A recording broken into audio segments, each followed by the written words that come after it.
Voldemort with a strange look at this moment. Tom Riddle, I have to admit that I always thought you were so stupid and mentally retarded because you needed to live in Quirrell's body. John's eyes were full of contempt, facing the Azkaban that has been occupied by Death Eaters and looks like a fortress. The sword of Oracle Judgment in his hand suddenly pierced directly into the mouth of the Dementor, which made the entire wizarding world shudder with fear amid a burst of tragic wails. Puff! The Dementor in his hand disappeared in the blink of an eye, completely dead. Under the golden holy light, John's face now had a murderous and ferocious look. Slowly turned and saw John's eye of the devil. Voldemort's silly smile froze on his face.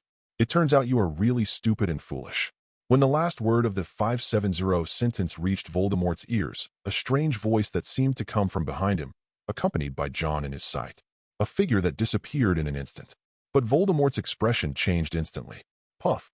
The fierce sound of breaking through the air made Voldemort's body instinctively tilt, and his body instantly turned into a ball of black mist and tried to dodge. However, boom! As if gas had hit sparks, there was a sudden and violent explosion. Voldemort's wailing and screaming made the Death Eaters, led by Bella, who had just rushed out of Azkaban, change their expressions. Avada Kedavra! Bella's voice was clearly filled with anger and murderous intent, and when she saw Voldemort, her idol and the light of her life, she was like 10 black sacks covered in mud. John blasted him away. It came from behind John instantly. However, no one even saw what specific movements John made, as the golden light had not yet arrived at the green light of Avada Kedavra. But he still took John with him and instantly flashed to the direction where Voldemort flew backwards. As if affected by the power of both sides, the increasingly violent cold sea water lashed the reefs around the island where Azkaban prison was located. As soon as John appeared in front of Voldemort, Nagini, which was entangled in the black mist, suddenly let out a roar and opened its bloody mouth towards John's throat. A precise and lightning-fast strike. Even Bella and other Death Eaters, as well as the Aurors from the Ministry of Magic who were gasping for breath and staggering to stand up, were completely unable to see the trajectory of the opponent's attack. However, puff! A flash of golden sword light appeared. John's eyes exuded a strong sense of contempt. The attack that was as fast as lightning in the eyes of others was not as slow as a snail in John's eyes. but it's basically no different from a 90-year-old grandmother waving a cane. Nagini's ferocious snake head was cut off by John with one sword. A familiar devilish aura, like a popped balloon, splashed all over John's face, and it was the power of Cecilia, the fallen angel. John couldn't help but be in a trance for a moment, and it was at this moment that a burst of black gas suddenly surged from the broken end of Nagini's snake head that was originally cut off by John, and in a flash, two identical hideous snake heads suddenly shot out. Crack! Crack! A slight chill came from John's shoulders. John slowly came back to his senses as Voldemort shouted with an inexplicable sense of arrogance. Voldemort thrust a magic wand directly at John's chest at such a close distance. Distension intensified suffering, a spell John had never heard of before, and the moment the strange magic energy burst out from the tip of Voldemort's wand, John's whole body trembled. It was as if I was suddenly hit by something. It was as if he was naked and a piece of solid ice was suddenly pressed on his chest. John couldn't help but lower his head in surprise. Hey, John Konstantin, thank you for your advice. As you wish, I will not use the weak and unpresentable spells of wizards to deal with our Mr. Konstantin. Voldemort looked very pleased with himself. While laughing, he revealed a mouthful of sharp shark teeth. Perhaps he was too excited. The black bruise-like color hidden under his gray skin began to drip rapidly under his skin. Bella and the other Death Eaters saw that John had been pierced through the chest, and they all burst into sharp and crazy laughter and excitement. Ha ha ha! The Master killed that Konstantin. The Master killed that little exorcist. Long live Voldemort. Kill all these Ministry of Magic rubbish. We Death Eaters will completely control the British wizarding world. Everyone was excited, but John had a dull expression on his face, looking at Voldemort with a strange look as if he was looking at a fool. He was still stabbing with the sword. The golden angel wings behind him, the holy light still shines brightly, and the golden griffin foregone, who was flying over Azkaban like a wolf into a flock of sheep and a meteor, madly chasing the Dementors, seemed to be completely unaware of his master John. It was like Voldemort had used a spell to blast a hole in his chest. John Konstantin. He held the sword of judgment of the divine realm in one hand, and his shoulders were bitten by Nagini, who had grown two snake heads out of nowhere, and there was a big hole in his chest. However, it did not lose its support at all, and even looked like it was dying. Voldemort. Their eyes met, and John's eyebrows slightly twisted in disbelief. This scene made Voldemort, who had been a little doubtful just now, suddenly have a flash of joy in his eyes. Konstantin, you really care about your reputation. You are so young. This is not good. As he spoke, the tip of the magic wand in his hand, which had blasted a big hole in John's chest, began to emit light again. Snake demon, out of the cave. Boom! A snake head filled with demonic energy suddenly rushed out from behind John amid the exclamations of the aurors of the Ministry of Magic, and turned around in an instant. He bit John's neck hard. The ferocious snake mouth seemed to be able to tear his head off like a pair of pliers. Rado. Voldemort's expression suddenly changed because of this sudden attack, and he finally realized that something was wrong. What's wrong with you? The power of the devil in hell can't hurt you. It was as if all the confidence in my heart was overturned in an instant. From beginning to end, John stood in midair, surrounded by the holy light, and worked hard on the bed. However, whether it was Nagini's attack or his own spell, when Voldemort first developed these spells and abilities, he specifically experimented on some unlucky people. Although Nagini has merged with him, the former can even be said to have no entity at all. After one head is cut off, two will immediately grow, and any person or wizard attacked by Nagini will have their bones destroyed in an instant. It was as if it was corroded from the inside in an instant. And his curse of Voldemort was even more brutal. Intensified Pain Curse is not only a spell that directly attacks the soul, but it can also cause horrific pain to the target that is greater than the Cruciatus Curse. It can be said that anyone or wizard who is hit by this move of his will be beyond help, not to mention the serious damage to their souls. Even if Merlin were to come and rescue the other person, the damage caused by that blow would surely prevent the other person from waking up forever. Even the Longbottoms couldn't match the situation. Tom Riddle 2.6. Is that all you have to say? Stab me to death with your wand. Let a snake bite me. John's voice was calm, but anyone could almost hear the surprise and disdain in it, which reached the ears of everyone present. Bella and others who were cheering excitedly just a moment ago and were about to capture Scrimgeour and other aurors of the Ministry of Magic. Their faces changed, an ominous premonition, as they saw John's chest injury recovering at a speed visible to the naked eye in the blink of an eye, immediately began to spread in everyone's hearts like a virus. John's eye of the devil, exudes a fierce and terrifying pressure. The black evil spirit under Voldemort's gray face, which seemed to be sure of victory, instantly disappeared. He was speechless for a long time. His mind was completely blank. This was Voldemort's truest feeling at the moment. And John finally smiled a cold smile that frightened everyone. I seem to have said that I am an exorcist. Exorcising demons is also my ability. Puff. Chapter 116. Puff. The sword of judgment of the oracle, in his hand, was like a cold and ruthless sickle that tore apart all of Voldemort's fantasies. Instantly, his body formed by the black mist was cut into pieces and crushed. An intense pain that cannot be resisted by will. Instantly, it exploded deep within Voldemort's soul. A hideous scream with a bit of the hissing tone of a snake came from the hideous snake mouth on Nagini's side that was connected to the black mist of Voldemort's body. The shrill screams turned into sound waves. It exploded in the dark night sky outside Azkaban. The terrible sound waves made everyone in Azkaban, whether it was the Death Eaters led by Bella or Connor, some of the Azkaban prisoners that Lafuji connected with would be used to build and control the Ministry of Justice in the future. Of course, even the Aurors of the Ministry of Magic, led by Scrimgeour, were unable to even stand after being ravaged by the Dementors. In an instant, they were all affected by this terrifying sound wave. The shock was so severe that blood oozed out of both ears instantly. Their bodies seemed to be struck by lightning, and they fell to the ground one after another. With a scream filled with despair, John pulled the sword of judgment of Oracle in his hand. Dark shadows suddenly surged violently beneath the skin of Voldemort's face, which was filled with pain and fear. With a loud bang, under the desperate gazes of Bella, Fudge, and other Death Eaters, the whole person exploded instantly, splashing into wisps of black, demonic energy around. Roar! Nagini screamed wildly. However, at the moment when Voldemort's body exploded, his body suddenly expanded exponentially. Almost in the blink of an eye, Nagini's terrifying body had already appeared before Scrimgeour and other Aurors of the Ministry of Magic. His eyes expanded alarmingly to the size of the Azkaban prison tower. In the pitch-black sky filled with strong winds and thunder, Golden Griffin, Forgone, was chasing the last 70 or 80 Dementors that were left, flying all over the sky. Suddenly, it was as if I sensed something. 955. Golden holy light burst out from Forgone's whole body, like wind fueled by fire. In John's surprised eyes, he was only 3 months old when he was hatched. With the burst of holy light, it suddenly began to surge rapidly, although not as exaggerated as Nagini at this moment. But the sharpness and divine aura it exuded also shocked John. Forgone's sharp eagle eyes were fixed on the huge Nagini. With its golden wings spread out, it suddenly dived down like a golden lightning, rushing towards Nagini's head. At the same time, John also teleported to the huge Nagini.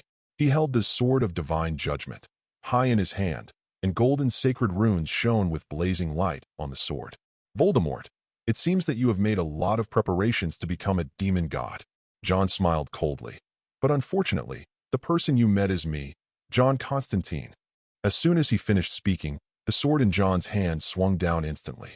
A golden sword light, like the light of heavenly punishment, instantly cut Nagini's huge snake head into 2 halves. Hiss! Nagini let out a shrill roar, and snake blood splattered, causing John to take a few steps back. However, at this moment, Forger descended from the sky and came to the other side of Nagini. His sharp claws dug deeply into Nagini's snake body and clamped it tightly. John saw the right moment and slashed with his sword again, cutting off the other half of Nagini's snake head.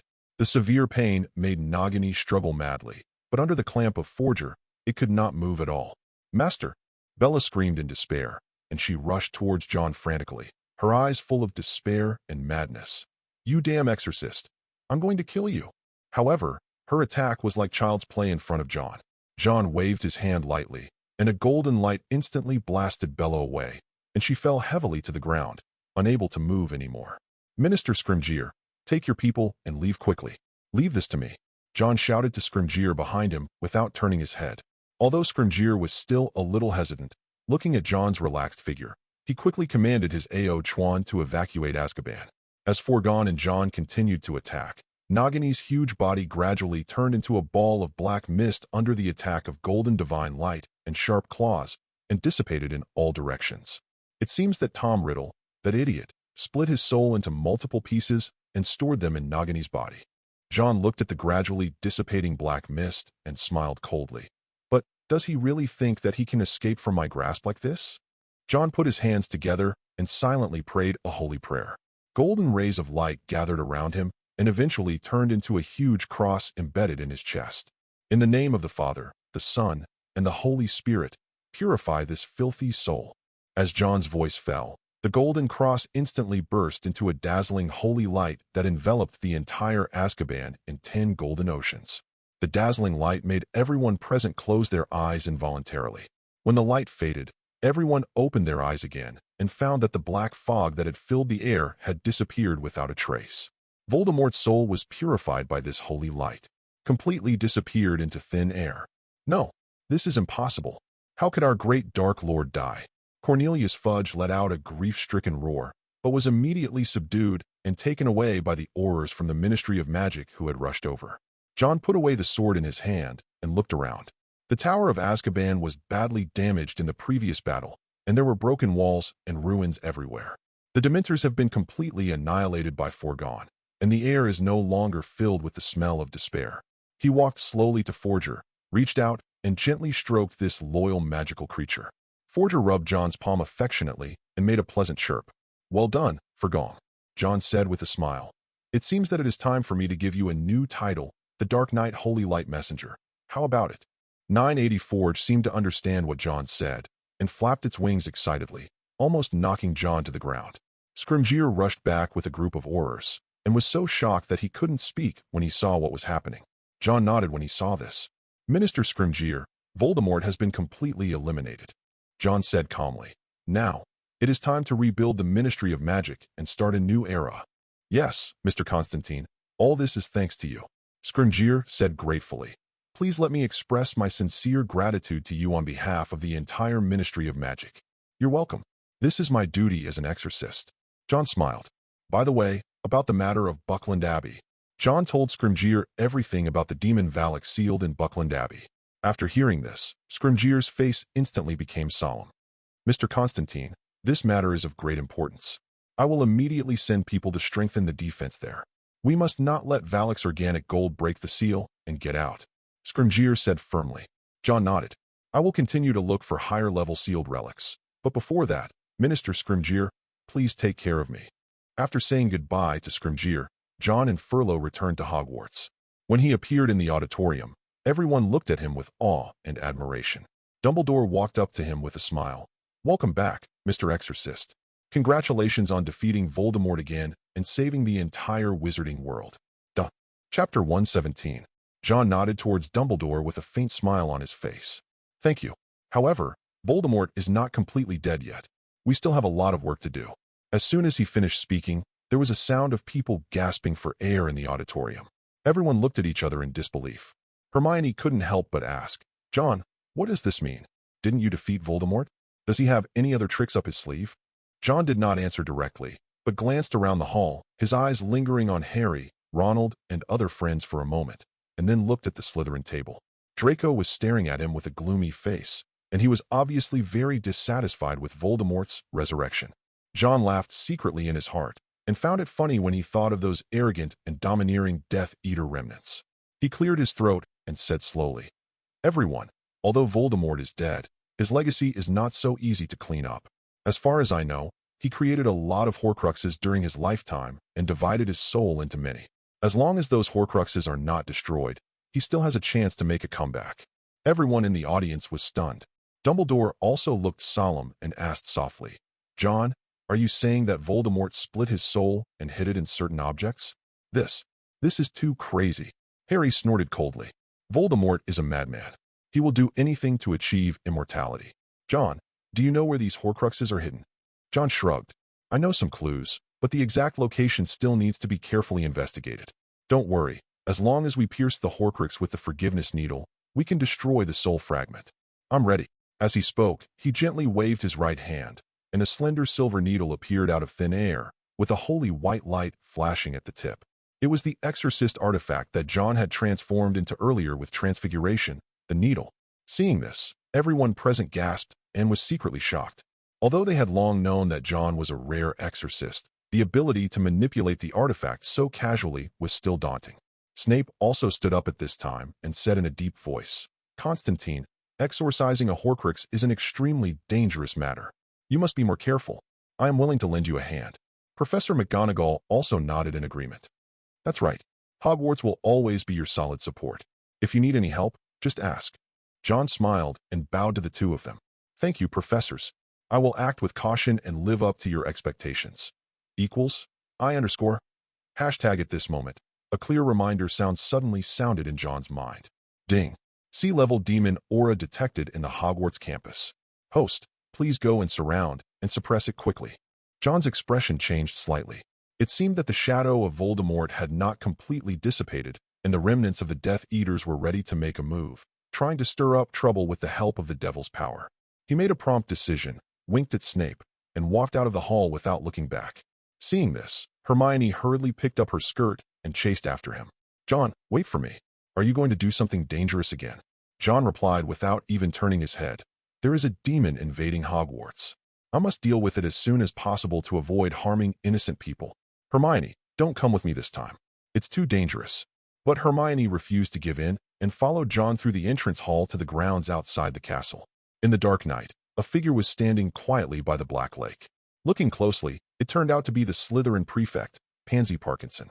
Seeing John and Hermione, Pansy sneered. Hey, isn't this our exorcist? What? You're not satisfied with defeating the Dark Lord, and you want to show off your skills in Hogwarts? Hermione glared at her. Pansy, shut up. A demon has invaded Hogwarts, and John is here to protect everyone. Pansy curled her lips in disdain. TSK, who needs his protection? The devil or something is probably just an excuse for this guy to show off. I think he just relies on his ability to show off and seek fame and reputation. Pansy, I advise you not to talk nonsense. John interrupted her sarcasm. His heterochromatic eyes narrowed slightly, revealing a dangerous light. Seeing this, Pansy shuddered and stopped talking awkwardly. Although I was not convinced by John, I was still a little afraid of him in my heart. John sneered at Pansy's performance. He looked around and saw that the night was as dark as ink and silent. However, he knew that beneath this calm appearance, demons were lurking and waiting for their chance to strike. Sure enough, a burst of strange laughter suddenly sounded, and a strange figure in a cloak appeared out of thin air behind Pansy. Little girl, I didn't expect that you have so much resentment and darkness in your heart. You are a good container. The demon grabbed Pansy's shoulders and instantly turned into a ball of black smoke and sank into her body. Pansy let out a shrill scream. Her eyes turned blood red. Her expression was ferocious, and her whole body was filled with a sinister aura. Oh no, a sea-level demon spirit has possessed Pansy. John immediately pulled out the forgiveness needle hidden in his sleeve and took a defensive stance. Hermione was so frightened that her face turned pale, her legs went weak, and she almost collapsed to the ground. Although John had warned her long ago, she still felt extremely terrified when she actually faced the scene of the demon possessing her. At this moment, a hoarse and eerie voice came from Pansy's mouth. Konstantin, don't even think about destroying our great cause. Your exorcism is nothing but an ant trying to shake a tree. John sneered. Stop talking nonsense. Come on if you have the guts. I want to see how much trouble a mere sea-level evil spirit can stir up. Pansy, who was possessed by the devil, let out a roar that pierced the clouds and split the rocks and pounced on John. John did not retreat, but rushed forward towards Pansy. The two men wrestled with each other in an instant. The light of the forgiveness needle and the black magic intertwined and shone, and it was difficult to tell who would win. Hermione was watching from the sidelines, terrified, fearing that John would suffer. She stared at the two of them intently, her wand crackling in her hand, ready to help at any time. Pansy suddenly vomited black smoke, which enveloped John. The dark and thick demonic energy covered the sky and the sun, and the air was filled with a sickening stench. Hermione screamed and tried to rush over to help, but was knocked away by a cloud of black smoke and fell heavily to the ground. At this critical moment, a dazzling golden light suddenly burst out from the center of the smoke. John's left eye of the devil, gushed out terrifying spiritual pressure. His right eye of truth, shone with dazzling divine light. His whole body was as holy and powerful as a god descending from heaven. He held up the needle of forgiveness and quickly recited the exorcism spell. In the name of the Father, the Son, and the Holy Spirit, I kick your despicable curse to pieces. Leave this body immediately and fall into hell forever. As soon as he finished speaking, the needle of forgiveness pierced Pansy's heart. In an instant, a shrill howl resounded through the night sky. I saw a vengeful spirit in a black robe being suddenly pulled out of Pansy's body. It kept twisting and wailing in midair, and finally turned into a wisp of green smoke and completely disappeared without a trace. Pansy collapsed to the ground. Her mind regained clarity, but traces of terrified tears still remained on her face. Hermione struggled to get up and ran quickly to John's side. "Oh my God, John, are you okay?" Chapter 118. John shook his head, still looking calm. "I'm fine, just a little tired. Exorcising evil spirits always takes some effort." As he was speaking, another prompt from the system sounded at the right time. Ding!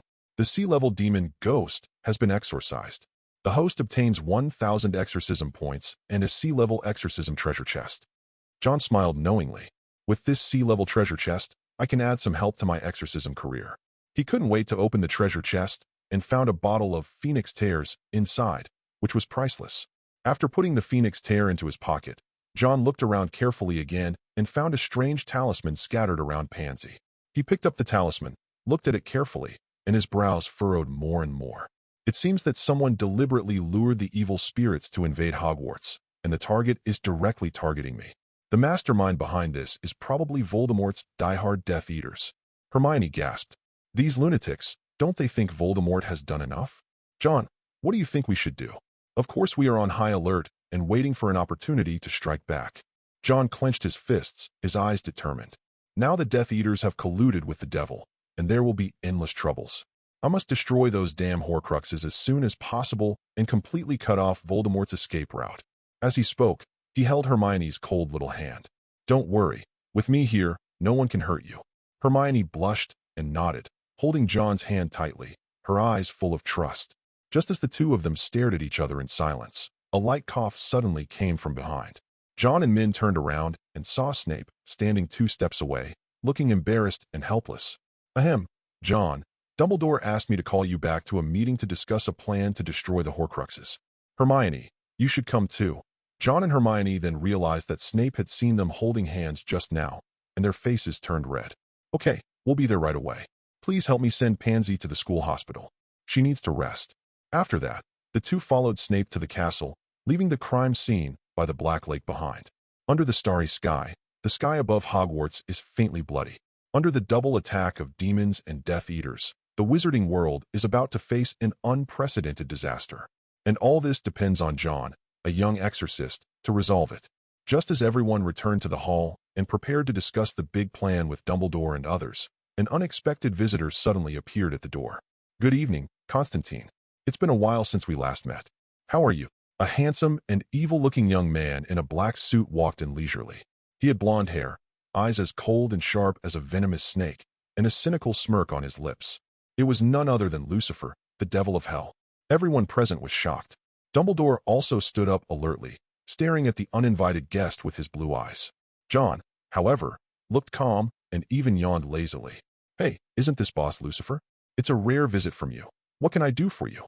Lucifer chuckled, swaggered, and sat down at the Slytherin table, and took a piece of pumpkin pie and stuffed it into his mouth. "I just came to see how our little exorcist is doing." "What? You just killed Voldemort, and you're so proud of yourself. Don't forget, you have Satan's eyes on you." "TSK, who cares about that idiot's broken eyes?" John curled his lips. "Stop talking so much, and speak your mind. Do you think that a demon god like you would come all the way here to eat and drink just for a piece of pie?" Lucifer almost choked when he heard him say that, and he coughed twice to cover up his embarrassment. "Ahem, Konstantin, you are so arrogant. Be careful, or I will drag you back to hell and hang you up and beat you up." John snorted coldly. "Come on if you can." The fort workers are also worried about the lack of prey. Seeing the two of them arguing, Dumbledore shook his head helplessly. "All right, both of you, stop arguing here. Mr. Lucifer, tell me the purpose of your visit." Lucifer then put away his cynical expression. His eyes became a little sinister. "To be honest, I came here this time for those damned DBBH Horcruxes. Humph, that be asterisk asterisk asterisk asterisk asterisk D Voldemort dared to deceive hell by making Horcruxes and thought we were helpless? That's outrageous." When these words came out, everyone was stunned. They didn't expect that this demon god of hell actually hated Voldemort so much. But thinking about it carefully, it seemed reasonable. After all, Voldemort's actions were equivalent to destroying the law of reincarnation, which was the jurisdiction of hell. Lucifer continued. "So, I plan to join forces with you, Konstantin, to to find those Horcruxes and destroy them completely to prevent any trouble in the future. What do you think? Are you interested? John hesitated for a moment, but finally nodded. Although communicating with demons is somewhat against the principles of an exorcist, the current situation is special. He might not be able to deal with Voldemort's many Horcruxes by himself. It would be better to use Lucifer's power to heal. Seeing that he agreed, Lucifer clapped his hands in satisfaction. Very good. I knew you were a man of the hour. Let's set off now. First stop is Malfoy Manor. Malfoy Manor? Harry frowned. Could it be that the Malfoy family is related to Voldemort's Horcruxes? Lucifer chuckled. Not only that, that guy named Lucius is a living Horcrux. In his early years, Voldemort secretly stuffed a soul fragment into his body in order to protect himself. This is a big deal now. The Malfoy family can't wash themselves clean even if they jump into the Yellow River. Draco was furious when he heard this and almost fell off his chair. What? How could my father be? Lucifer, you be asterisk asterisk asterisk asterisk asterisk D. Don't even think about framing us Malfoys. John stopped the furious Draco. Don't be impulsive, Draco. This is a serious matter and you can't act rashly. If your father is really being used by Voldemort, we should find a way to rescue him as soon as possible, right? Hearing this, Draco's body gradually softened, his gray eyes filled with pain and confusion. But, Hermione also stepped forward to comfort him. Don't worry, Draco. With John here, your father will be fine. Believe in him, and believe in yourself, okay? With the guidance of John and Hermione, Draco finally calmed down. He took a deep breath and turned to look at Lucifer. Okay, I'll go with you. No matter what, I have to rescue my father. Just like that, a battle for Malfoy Manor and Lucius quietly began with everyone's tacit consent. John, Lucifer, Harry, Ronald, and Draco, the five-member Demon Commando, set out in a mighty manner. Before leaving, Dumbledore told John to be careful. Snape gave him a bottle of resurrection potion he prepared himself, and Professor McGonagall also cast several protective spells on him. Chapter 119. Hermione watched John leave with red eyes, feeling uneasy. She wanted to rush to his side and fight alongside him, but her reason told her that she was not strong enough. Following him rashly would only hold John back. John, please come back safely. Hermione murmured to herself, tears falling silently, wetting her white clothes. At the same time, there was a solemn atmosphere in Malfoy Manor. Master, I just received news that the exorcist John Konstantin is leading a group of wizards to attack here in a mighty force. A terrified Death Eater knelt on the ground and reported tremblingly. Lucius frowned, his face terribly gloomy. Konstantin, did that brat discover the secret of the manor? At this moment, a strange black light suddenly appeared on his chest. Along with a spooky aura, Voldemort's chilling voice suddenly rang out in Lucius' mind. Lucius, you are a loser. How dare you let that Konstantin come to my house? Are you deliberately trying to ruin my good deeds? Lucius was so frightened that he trembled all over and shook his head to deny it. No, Master, I have no such intention. It's all because of that crazy girl Bella, who provoked Konstantin without permission and brought about her own death. All right, I don't care about your internal conflicts. Anyway, you guard the manor and don't let anyone break in, especially Konstantin. Voldemort ordered coldly. Otherwise, I want your whole family to be buried with you. After saying this, the black light on his chest gradually faded away, and Lucius slumped in the chair, sweat the size of beans pouring down his face. He really didn't expect that he would be turned into a living Horcrux by Voldemort, and this secret was finally discovered by Konstantin, the exorcist. Lucius gritted his teeth and struggled to stand up. Pass my order, all Death Eaters, be on alert, guard against all odds, and kill any enemy that attacks. As soon as the words fell, the entire Malfoy Manor was immediately shrouded in a solemn and murderous atmosphere. Groups of Dementors were circling outside the high walls, and countless black magic traps were ready to be launched at any time. Lucius personally led dozens of his trusted warriors to prepare for battle. At the same time, John and his party also arrived at the outskirts of Malfoy Manor. Looking at the deep and gloomy manor, Harry, Ronald, and Draco were a little terrified. However, Lucifer looked eager to try, and his eyes glowed with excitement. Wow, this place is really shrouded in dark magic, and there is an evil aura everywhere. It is worthy of being the base of Voldemort's confidence, hiding such an important Horcrux. He whistled and stretched his muscles while speaking. Just wait and see, they will be in trouble later. John looked around, and although he could not see anything unusual on the surface, his intuition told him that a fierce battle was imminent. He clenched the forgiveness needle in his hand and turned to look at his companions. Everyone, go in later. Remember not to act rashly. Lucifer and I will deal with the Horcrux in Lucius' body. You focus on defense and don't let other Death Eaters mess up. Harry nodded heavily. Don't worry, John. We're watching. No one can get close to you. Right, Ronald Malfoy. Ronald raised his wand, looking ready to die. Of course, Gryffindors always move forward bravely. I'm just afraid that you two won't give us a chance to attack. Malfoy glanced at Ronald and curled his lips. Stoat, stop talking big. If it weren't for John, I wouldn't want to be in the same group with you guys. Enough, enough, be serious. John shouted angrily. This is a matter of life and death. Are you done yet? After his stern shout, several friends immediately fell silent and dared not say anything more. Seeing this, Lucifer patted John on the shoulder with a smile. You have some skills and a bright future. Boy, you are a better exorcist than Moses was back then. John slapped his hand away in disgust. Stop flattering me and watch out for me later. Don't let the Death Eaters fool you around. They immediately got down to work, and everyone was ready to enter Malfoy Manor to show their skills. At this moment, a shrill scream suddenly sounded from deep within the manor, followed by the crackling sound of weapons clashing and spells colliding. What's going on? Lucifer frowned. Did someone get there first? John's eyes were stern. Oh no, I'm afraid we have a traitor. Quick, kill them immediately. Before he finished speaking, the five of them rushed out like arrows, heading straight for the gate of Malfoy Manor. But before they could get close, an invisible barrier suddenly appeared, firmly blocking their way. No matter how they cast spells to attack, the barrier remained motionless. Instead, the spells would bounce back intact. Damn it, this is a blood magic barrier. Lucifer gritted his teeth. Draco's face turned pale. Yes, my father said that only the Malfoy bloodline can break this kind of magic, and no one else can break it by force. John was unmoved. Really? Then let me experience this barrier. As he spoke, he raised his right hand, and the demon god's eyes burst into brilliant golden light. The next second, a dull roar sounded on the barrier, and then countless cracks quickly appeared like a spider web. Extension. Everyone was stunned.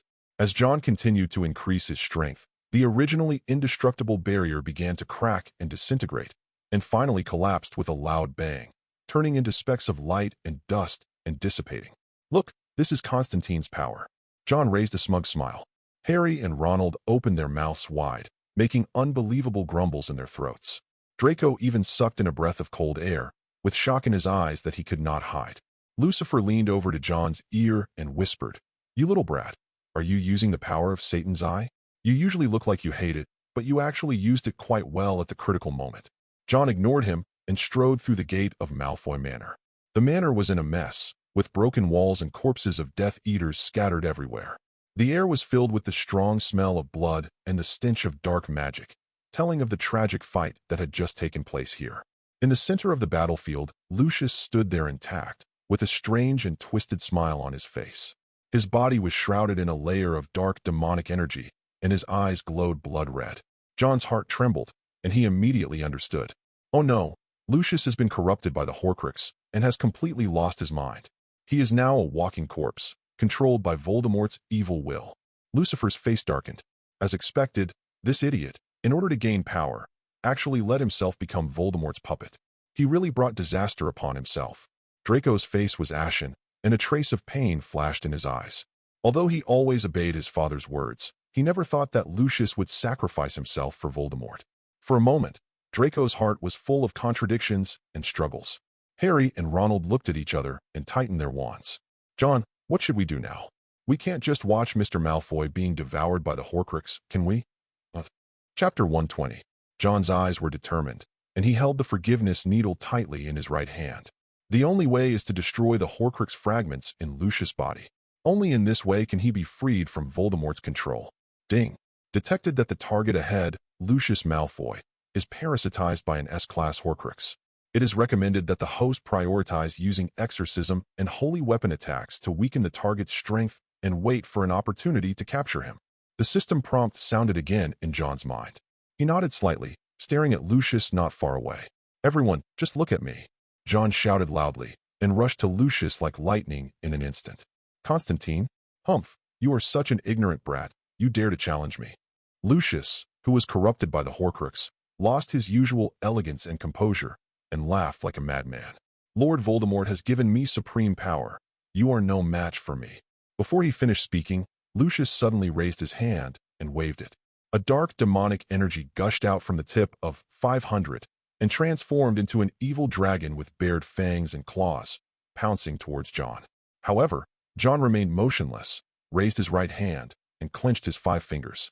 In an instant, a golden light flashed, and the tip of the forgiveness needle sword slashed, and the dark dragon was cut in half, turning into black smoke and dissipating. Naive, do you think you can break Lord Voldemort's power with just a mere holy weapon? Lucius snorted disdainfully, gathering his magic power again and launching an attack on John. For a moment, black air surged and the wind howled. Harry and others were knocked to the ground by the powerful shockwave, looking miserable. Even Lucifer couldn't help but gasp. What a terrifying power of the Horcrux. This idiot Lucius is afraid that even his own soul is about to be devoured. Only John still stood firm, his eyes shining brightly. The left eye of the devil shone with strange blood light, and the right eye of the eye of truth was sacred and solemn. Ding! The item's silver cross has been equipped, and the exorcism power has increased by 30%. Ding! The item, holy water, has been equipped, and the purification power has increased by 50%. John's mouth curled up slightly, and as the system's prompt sounded, his whole body seemed to be shrouded in a layer of holy light. The blade of the forgiveness needle in his hand also glowed brightly. Lucius, your soul has been devoured by evil and is beyond redemption. But I can give you a chance to mend your ways. John's tone was cold, but his eyes showed a trace of compassion. As long as you give up resistance immediately and expel the Horcrux from your body, I can spare your life. Repent? Ha ha. Konstantin, you are too naive, aren't you? Lucius howled to the sky, and the black air around him became thicker. I have supreme power now. Why should I listen to a young boy like you? Today I will kill you, the exorcist who is in the way, with my own hands and clear the obstacles for Lord Voldemort. Before he finished speaking, the demonic energy around Lucius suddenly condensed into a huge vortex, spinning wildly. The next second, several dark and sharp blades shot out from the vortex and went straight for John's throat. "John, be careful!"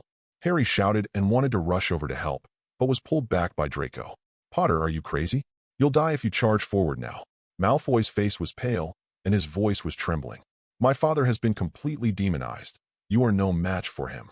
Just as everyone was terrified, John's lips slightly raised and a glimmer of sleepiness appeared on his face. Ding! Trigger the Exorcist's passive skill, Holy Shield. Immune to the next fatal damage. A huge golden light shield appeared out of thin air in front of John, firmly blocking the sharp blades. At the same time, he held the needle in one hand and pointed it at Lucius' chest. Exorcismist. A beam of blazing white light instantly pierced through Lucius' chest, causing him to let out a shrill scream. "Oh, damn Konstantin, I'm going to kill you."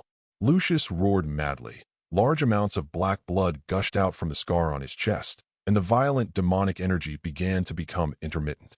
"Father!" Draco could no longer hold back and rushed to Lucius, tears blurring his eyes. "Please wake up. You can't let Voldemort control you and destroy yourself." Lucius stared at Draco with a dull look. A trace of confusion flashed across his face. "Son, what's wrong with me? Lord Voldemort, Lucius, don't let the Horcrux confuse your mind." John shouted and waved his right hand in the air. "In the name of the Lord, I will expel the evil spirit in your body, burn away all the sins, and enjoy eternal peace." As John prayed, a circle of holy white light enveloped Lucius. The Horcrux fragments in his body seemed to have met their nemesis, roaring and struggling violently. Lucius knelt on the ground in pain, mumbling something incoherently, and his eyes gradually became clear again. What did I do? Master, forgive me." Just as Lucius gradually regained consciousness, the scar on his chest suddenly burst open, and a thumb-sized black fragment flew out and landed at John's feet. "Oh, I see. Voldemort, this cunning fellow, actually used this method to create a Horcrux." Lucifer sneered and crushed the Horcrux fragments with one foot. "How naive. Do you think you can escape the punishment of hell in this way?" Father, are you okay?" Draco helped Lucius up, tears streaming down his face. Lucius shook his head weakly. "I'm sorry, son. I was blinded and did so many wrong things." John put away the forgiveness needle and slowly walked to Lucius. "Mr. Malfoy, you have finally come to your senses. I hope that from now on, you can start a new life and not make the same mistakes again." Lucius looks at John with gratitude and stands up shakily. "Thank you, Konstantin. You saved my soul, and I owe you my life." John smiled and didn't say anything. He looked at the castle ruins in the distance, frowning. Although the battle just now ended with John's victory, Voldemort may have created more than just Lucius's Horcrux. While John was deep in thought, the system prompt sounded again. Ding! The host successfully defeated Lucius Malfoy, who was parasitized by the Horcrux, and obtained 3,000 exorcism points and 1 S-level exorcism treasure chest. Ding! It is detected that the remaining magic concentration in Malfoy Manor is still very high. It is recommended that the host go to investigate and start the exorcism copy. John smiled knowingly and turned to look at Harry and the others. Come on, guys, it's not over yet. We have to go around the manor and eliminate the remaining demons and Death Eaters to prevent them from continuing to wreak havoc on the world. For point 5, Harry and Ronald looked at each other and nodded firmly. Lucifer smiled maliciously. Little John, don't forget that I came here specially to help you. The credit this time can't be attributed to you alone. Draco supported Lucius and looked at John with a complicated expression. Konstantin, let my father and I go with you this time. We also want to contribute to the elimination of the mysterious man. John didn't refuse, but patted Draco's shoulder gently. Okay, we'll go together. But you have to protect your father and don't let him get hurt again. Draco nodded heavily. In this way, John led the Exorcist Alliance and marched into the depths of Malfoy Manor. Unexpectedly, a group of Death Eaters surrounded them from all directions. Chapter 121. Harry and Ronald stood back to back. The air was filled with a strong smell of blood and stench, which was nauseating. Damn it, why are there so many of these bastards? Ronald cursed with gritted teeth and threw a dizzy to the enemy on the left. Stop talking nonsense and focus on the battle. Harry looked around vigilantly, his wand in his hand, eager to try. At this moment, 2 masked Death Eaters appeared from nowhere and attacked Harry's back. Potter die. The eerie green light gathered at the tip of the wand, ready to shoot towards the defenseless Harry. Ronald was horrified and rushed in front of his friend. Harry, be careful. Just when the killing curse was only a millimeter away from Ronald, 2 red lights suddenly shot out from the side and knocked the 2 Death Eaters who were attacking by surprise away. God's sword has no shadow. The twin brothers George and Fred arrived at some point, quickly joined the battle, and used a beautiful tactic to cover Harry and Ronald. Don't yell like a woman, Ronnie dear. Harry, are you all right? It's a blessing that we were both so brave, or you would have become the second boy who lived. George and Fred joked around, but they worked in perfect harmony, constantly using prank magic and attack spells to drive back the enemy. Harry smiled bitterly and nodded. With these 2 funny guys around, the atmosphere instantly became much more relaxed. On the other side, Lucifer was like a Shura possessed, rushing forward and invincible. No one knew when he joined the battle. This devil from hell did not need a wand. He could tear apart any obstacle in front of him with his bare hands. His eyes were red, emitting endless hostility and madness. It was as if he was in the Shura field of hell, with blood and corpses as his best foil. How dare you show off your petty tricks in front of me? Lucifer sneered, and in a flash, he appeared behind a tall Death Eater. His 5 fingers were like hooks, piercing the man's chest directly. Ah! The Death Eater let out a shrill scream, and a large amount of blood gushed out from the bloody hole in his chest, dyeing Lucifer's arm dark red. Lucifer shook his hands expressionlessly, and the body fell straight to the ground. Blood gathered into a small pond at his feet. Who's next? Come on.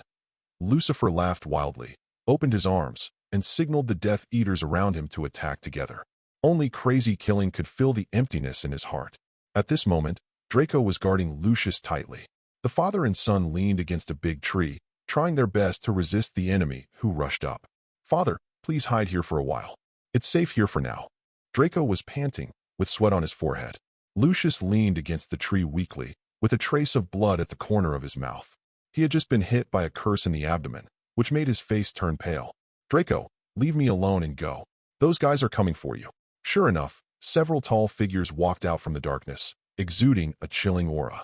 Draco recognized that these people were all ruthless Death Eaters who loved to torture prisoners for fun, especially the leader, Goyle's uncle Yaxley, who was famous for his brutality. Hey, isn't this little Malfoy? Why, you can't stand it. Yaxley opened his mouth, revealing a mouthful of rotten teeth, with a sinister grin on his face. Your father has been with us for so many years, and he has never let the master down. If you were smart today and handed over that little exorcist, maybe you could die more easily. Draco gritted his teeth and tried to suppress the fear in his heart. He raised his wand high, and although his hand was shaking slightly, his voice was surprisingly firm. Don't even think about it. My father has been deceived for many years, but now he has finally come to his senses. I won't let scum like you harm him again. Iron armor protection. With a loud shout, Draco and Lucius' bodies were instantly covered by a layer of transparent armor, glowing slightly silver. Yaxley sneered and waved his hand. Kill him. Before he finished speaking, 3 green lights shot straight towards Draco, and the moment they touched the protective armor, a sharp explosion sounded. Draco swayed, but did not fall down. He knew that although this suit of armor was powerful, it could not withstand too many bombardments of the death curse. Imprison quickly. Draco cast a binding spell, but Yaxley easily deflected it. The other party was obviously more experienced and didn't take him seriously at all. Little Malfoy, you are just a mediocre kung fu, and you think you can act like a hero in front of me? Yaxley spat with disdain. It seems that if I don't teach you a lesson today, you won't obey me obediently. He snapped his fingers, and a tall, thin figure walked out from behind him. He was wearing a cloak and his face could not be seen clearly. Theodore, teach this traitor a lesson. Let him know how disastrous the consequences of offending the master will be. The man nodded and walked slowly towards Draco, lifting the hood of his cloak. Not. Draco's eyes widened. The person who came was none other than Draco's classmate in Slytherin College, Theodore Not. I'm sorry, Malfoy, but I don't want to upset the master. Not said woodenly, his eyes expressionless, as if he felt extremely unfamiliar with this former friend in front of him. He raised his wand and pointed it at Draco's chest. At this moment, in the secret room deep in Malfoy Manor, John was experiencing an unprecedentedly fierce battle. Die, Konstantin. A masked Death Eater raised his wand and hurled curses at John frantically. However, no matter how dazzling those colorful beams of light were, they were just like children's play in front of John. He was as fast as lightning, moving easily between the gaps of the spells like a nimble cheetah. Whenever a spell was shot at him, John would gently poke it with the needle of forgiveness in his hand and dissolve it completely. Ding! The host successfully dodged the fatal spell and gained 100 dodge points. Ding! The host uses the needle of forgiveness to rebound the evil curse and obtains 200 counterattack points. A series of system prompts came one after another, as pleasant as a symphony. In John's eyes, these idiots were no different from wooden stakes. What's more, what supports him in the battle now is the Eye of the Devil, created by the devil Satan himself. John's eyes were bloodshot, and he exuded a chilling aura. It was the aura of the Supreme King of Hell, enough to scare the Death Eaters present to death.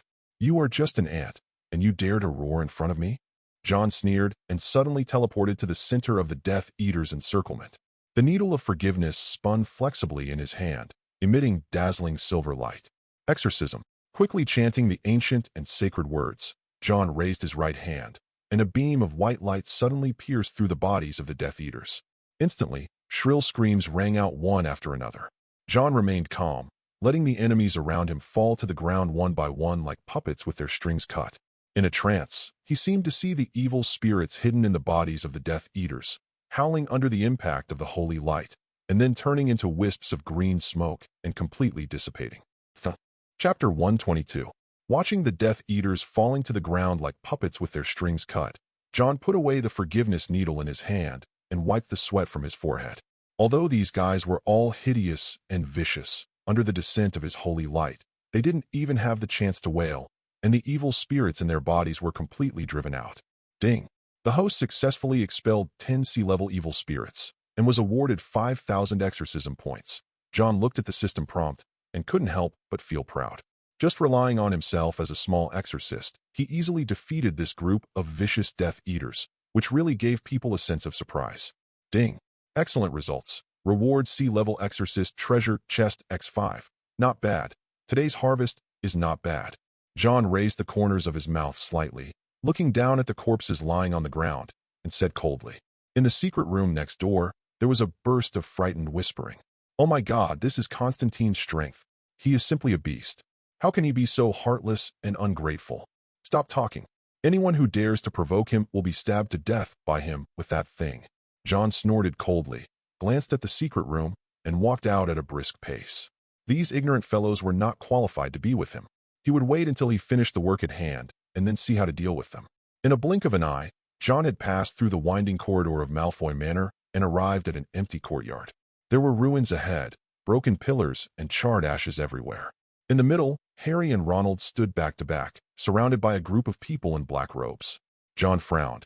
and seeing that the group of Death Eaters were about to attack Harry and the others, he quickly stepped forward. Not far away, Draco was guarding Lucius tightly and confronting one of his Slytherin classmates. On the other side, Lucifer was attacking crazily, as if he was too bloodthirsty. I can't stay idle. John sighed secretly. He could clearly feel that the whole Malfoy manor was shrouded in a vicious, evil spirit. Although this demonic energy was weaker than the demonic power he had felt before at Buckland Abbey, it was enough to attract countless evil spirits that were eager to wreak havoc on the world to come and seek food. It seems that it will be a big challenge to completely expel the evil spirit this time. Fortunately, with the help of Fergong and Lucifer, it seems that there is nothing to be afraid of. Ding. A large number of C-level evil spirits are detected in the surrounding area, and there is also the presence of B-level evil spirits. Ding. Malfoy Manor has met the conditions to become an Exorcist copy. It is recommended that the host quickly complete the task. The system's warning suddenly sounded in John's mind, and his eyes instantly became as sharp as a falcon. So that's how it is. It seems that the Malfoy family was unable to do anything, which is why this place fell. John muttered to himself, and then he shouted, "Lucifer, wake up and stop killing everyone." Hearing this voice, Lucifer stopped what he was doing and looked at John with a puzzled look on his face. At this moment, a Death Eater behind him suddenly looked up to the sky and grinned fiercely, letting out a piercing and strange howl. Oink, oink, oink. Along with this mournful sigh, the man under the black robe instantly bent down like a chopstick, with his shoulders and spine twisted as if they were almost dislocated. Puff! A scene that made Lucifer gasp occurred. The twisted and deformed Death Eater's bones burst, his body split in two, and his limbs twisted and separated amidst a desperate wail. Almost in the blink of an eye, the man's body turned into a pool of bloody rotten flesh. On top of the bloody rotten flesh, a hideous skull with sharp fangs appeared. It exuded a chilling coldness that even Lucifer felt in his heart. Hee, be grateful, bug. The skull opened its bloody mouth and let out a creepy laugh. This time, I finally see the light of day again. John's expression was startled. He was very familiar with the situation before him. The B-grade evil spirit has been lurking in that guy's body for a long time. It seems that my previous judgment was correct. The Malfoy family was probably forced to connect with this evil force under the coercion of the Death Eaters. But then again, this guy's B-level evil spirit is quite cruel. It can actually survive in such an environment and has not been completely expelled by the positive energy of the world. John nodded and walked slowly behind Lucifer, but his eyes were fixed on the hideous skull of the wronged ghost. Lucifer, why don't you just do it? Don't just stand there. John looked around and suddenly realized something was wrong. Hey, what's wrong with you? Are you frightened by this B-level resentful mother? Lucifer made a hissing sound, staring at the skull with his eyes, small sparks flashing in his eyes, which made him lose his composure for a moment and feel quite frustrated. I'm sorry, I've never seen such a weird B-level evil spirit. It seems to have a special connection with the mortal body in the world of the living. Lucifer quickly calmed down. His cold eyes swept over the skull that was constantly wriggling on the pool of flesh and blood. Konstantin, it doesn't matter to me whether this evil spirit is killed or not. But if its lurking body is completely destroyed, I will have to avoid it. He said coldly. Ding. No such evil spirit found. Unable to analyze, a strange silence spread around the two of them. Even the system, which usually loved to take advantage of its seniority, seemed to have no idea how to deal with this B-level resentful mother. At this moment, a rare fighting spirit suddenly emerged in John's heart. In that case, let's fight it out. He whispered, and with a flip of his right hand, a sacred cross suddenly appeared in his palm, pointing far away at the skull of the resentful mother. System, activate exorcism mode. He shouted loudly, and Eye of the Devil and Eye of Truth suddenly burst out with dazzling red light. But at this moment, Lucifer suddenly grabbed John's collar and shouted angrily, "Stop, you idiot. This kind of evil spirit is too cunning. If you are not careful, you will be killed by the backlash." John ignored Lucifer's dissuasion. The cross on his right hand was already covered by the holy light, Mahow, and it burst into dazzling golden light. At this moment, as if sensing something, the skull suddenly opened its two bloody mouths and roared. "Park John, like an arrow shot from a bow. Careful." Lucifer hastily threw John to the ground. The skull brushed past his hair and flew past him quickly, then went straight into the dark corner and disappeared without a trace in the blink of an eye. "Damn it, I knew it." Lucifer cursed while panting, covering his injured forehead with his hands, veins popping out. "This special evil spirit is too weird. We'd better not provoke it for the time being." John frowned. a trace of unwillingness flashing in his eyes. His strong exorcism talent made him rarely afraid when facing evil spirits. But the attack just now forced him to be cautious. Ding! The host was attacked and lost 1,000 health points. Recalling the scene when the evil spirit attacked him just now, John couldn't help but feel a lingering fear. Chapter 123.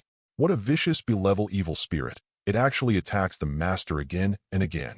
The energy here is too strong, John muttered to himself, but at the same time, a hint of determination flashed in his eyes. He was not so easily defeated by a belevel evil spirit. The history books still record the countless monsters I have driven to the underworld. You are just a B-level evil ghost, and you are no different, he said coldly, holding his forgiveness needle tightly in his right hand. Ding! The host has been detected to have entered combat mode, and the system automatically turns on combat assistance mode. As the system's auxiliary mode was turned on, John's eyes glowed with golden light, and he entered the state of demigod. He stood up, and Lucifer beside him also had a serious expression on his face. At this time, the battle between Harry and Ronald also reached a stalemate. The group of Death Eaters seemed to be endless and kept coming. Lion Hunt. A burst of golden light came from behind, and the terrible claw wind brought tearing pain. Harry subconsciously tilted his head, but was still scratched on the side of his face. The bloody wound made him dizzy and dazed for a moment, and the hand holding the wand loosened slightly. Ronald on the right was also panting, and both of them were covered with wounds of varying sizes caused by the spell, and they looked exhausted. Damn it! Why are there so many of these guys? Ronald spat fiercely, holding the wound on his chest with his right hand. At this moment, a shadowy figure rushed out. It was Dumbledore. Facing the current situation, the old headmaster looked a little embarrassed. "You two, step back," he shouted, and the wand in his hand immediately moved. A circle of light spread out around Dumbledore, and instantly a series of dazzling golden barriers were erected, on which several hexagonal fortresses engraved with mysterious runes could be vaguely seen. At the same time, the Weasley twins had already arrived from the other side, trying to help Harry and the others with a two-pronged approach. Seeing his family involved in this war, Ronald's expression tightened, while Harry's pupils shrank suddenly. "Professor Dumbledore, watch out." A high-pitched roar came from behind, carrying a hint of madness and desperate chill. Harry quickly winked at the old headmaster, signaling him to pay close attention behind him. However, when he turned around, it was too late. Dumbledore was facing a man in black robes, and the man in black robes had his wand pressed against the back of Dumbledore's head. "God's sword has no shadow," the twins roared, and two red lights shot straight towards Dumbledore's back, but just a few inches away from their wands, they suddenly stopped as if they hit an invisible wall.